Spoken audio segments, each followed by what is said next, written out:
Okay, so to say that this was a weird episode is an understatement, and it brings me maybe a little closer to understanding what's going on, but not by a lot. So anyway, it starts off with a flashback. The whole episode's a flashback onto Brendok. And Osha is sitting alone, and May looks for her and is super excited to embark on the ascension, which is when they become full-fledged witches. And now this is where I got a little confused, because Osha was the one who was sitting there and May came looking for her. But then it seemed like they started switching. That, when they were leaving, May looked like she was being cruel to this creature. And then she said how she was nervous about the ascension as they were walking. So I'm like, wait a minute. So is it Osha who's unsure, or May? That confused me. But the parents seemed to agree who was Osha and who was May. So, okay. Maybe I'm the one who's confused. Or, I guess it's possible that the girls are so powerful that they switched it up.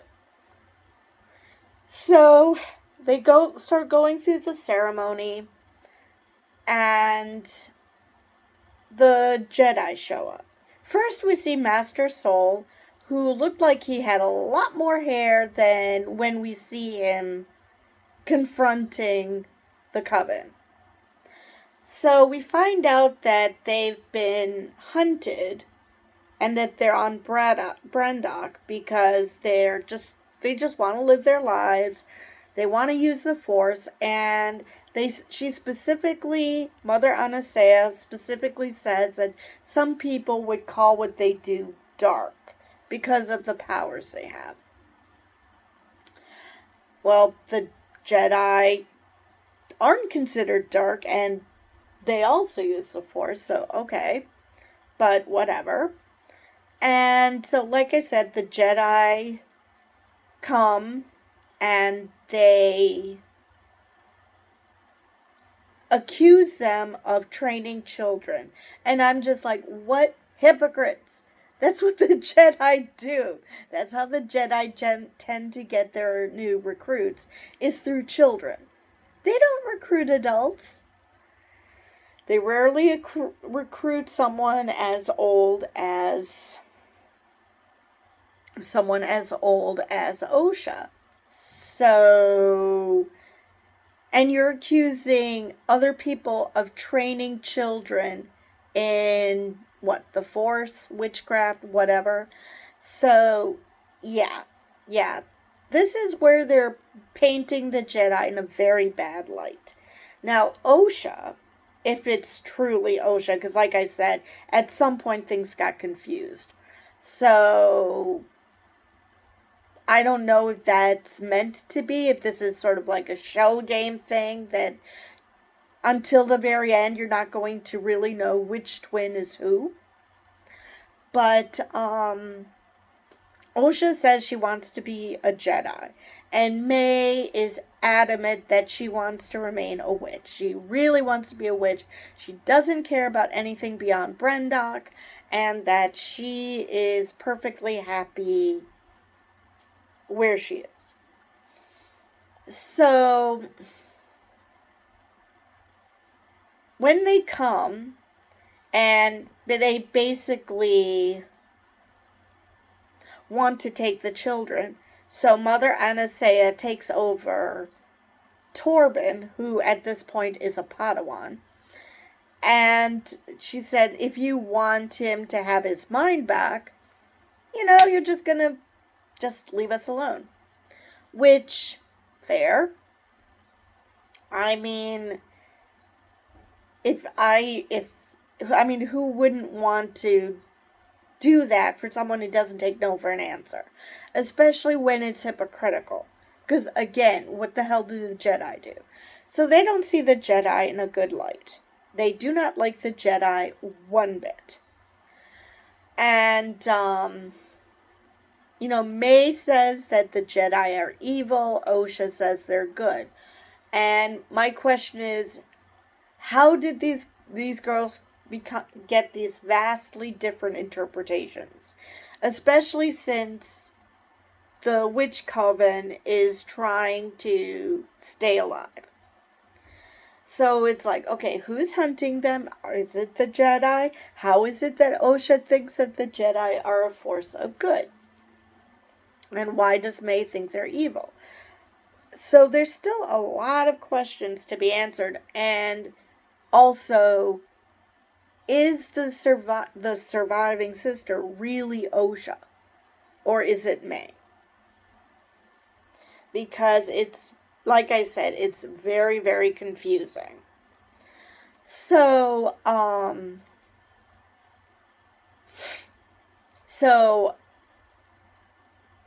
Mother Anasea agrees that, okay, the girls can be tested, but you're gonna lie.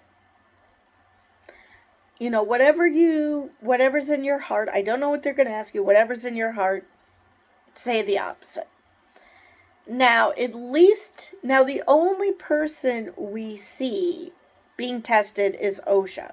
May comes out and she's very happy with herself. She's smiling. So, either May does not have the Force in her.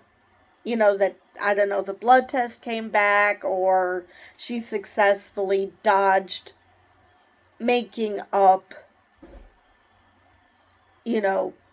what she sees, or, which would show how absolutely powerful she is, or for some reason the Jedi were always interested in Osha and disregarded May and only, took her as well because, they didn't want to play favorites or something. I don't know. So, Osha, again, like I said, she tries to do, lie.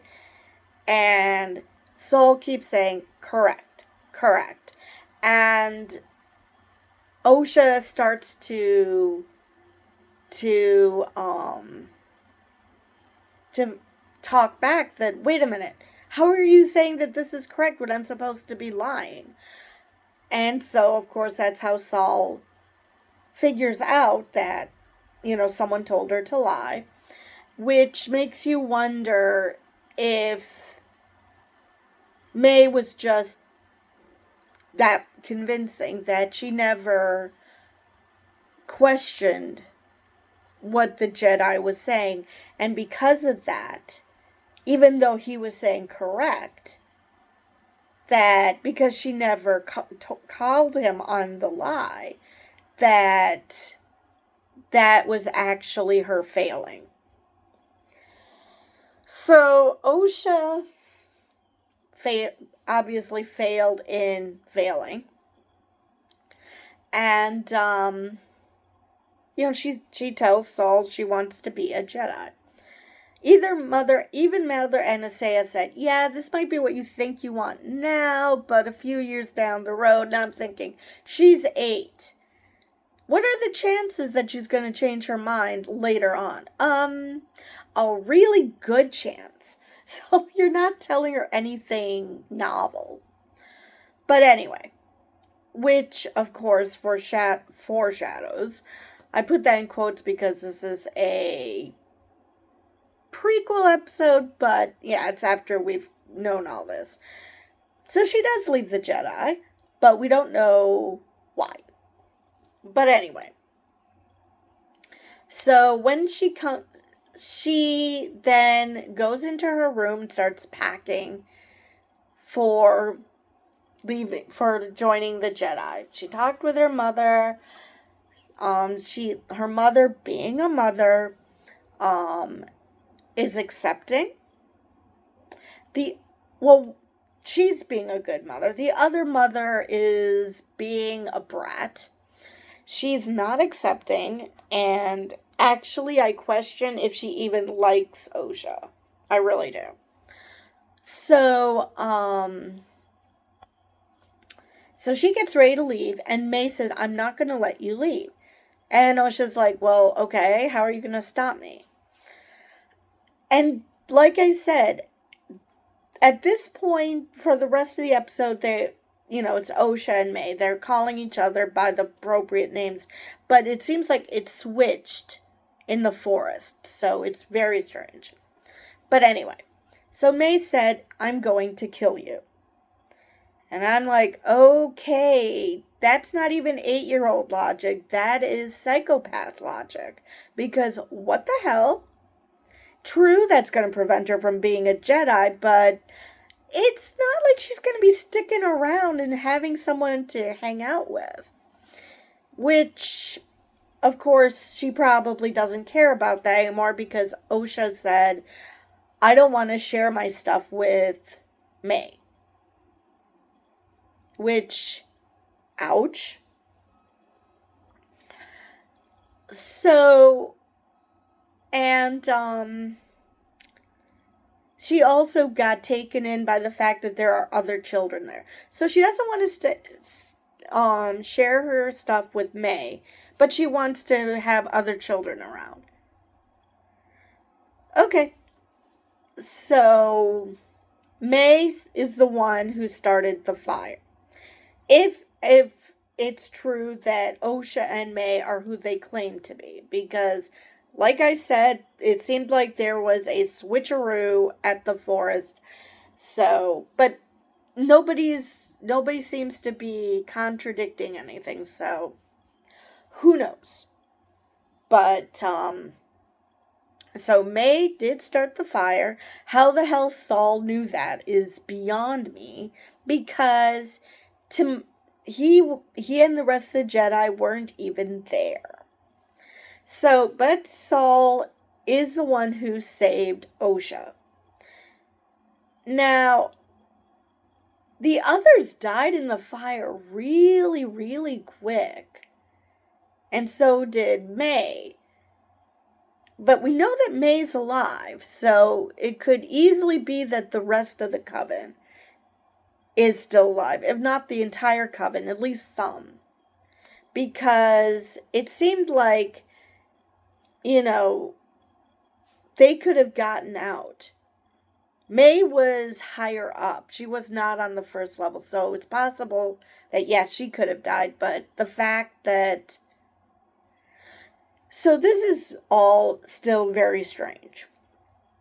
So Osha wakes up. He grabs Osha. They get out. And she wakes up on their ship on the way to Coruscant. And she's like, where am I? What happened? Which, why do you not remember that? But, it's trauma, so maybe she's pushed it aside. And, of course, she's upset that her family is dead.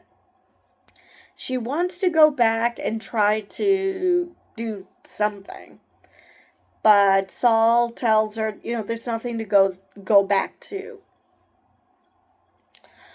And, so now the question is, why does Indira, and especially Torben, why did Torben feel guilty about what happened? Because he did not force May to start the fire. As far as we know, none of the Jedi did anything. Now, Mother Coral did mention that she thought that the Jedi did mind tricks on Osha. But what if they did mind tricks to May to cause her to start the fire? Maybe maybe that's the guilt Torben feels, that he did a mind trick to, or possibly Kalnaka, or Indira. I don't think it's Saul.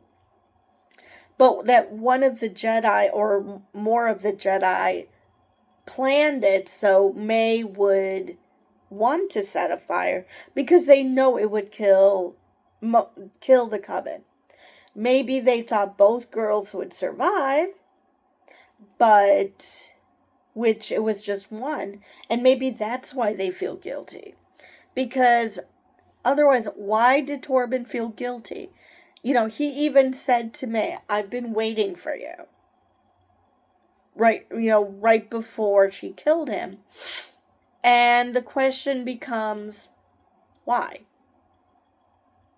And he only took a vow of silence 10 years ago, which was 6 years after this whole ordeal. So, again, why? And why does May feel like the Jedi attacked when they didn't? Unless she recognized that there was a Jedi mind trick going on, which caused her to set the fire. So yeah, we really did get a lot. It seems like they established who Osha is and who May is.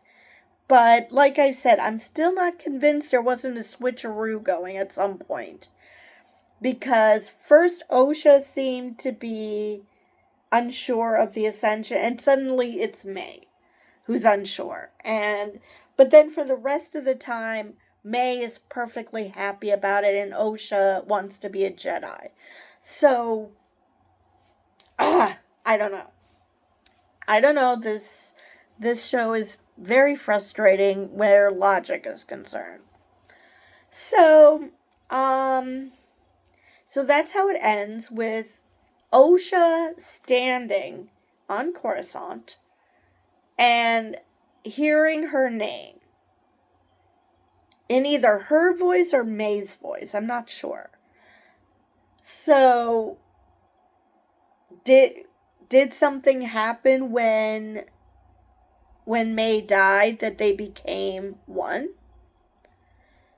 I don't know.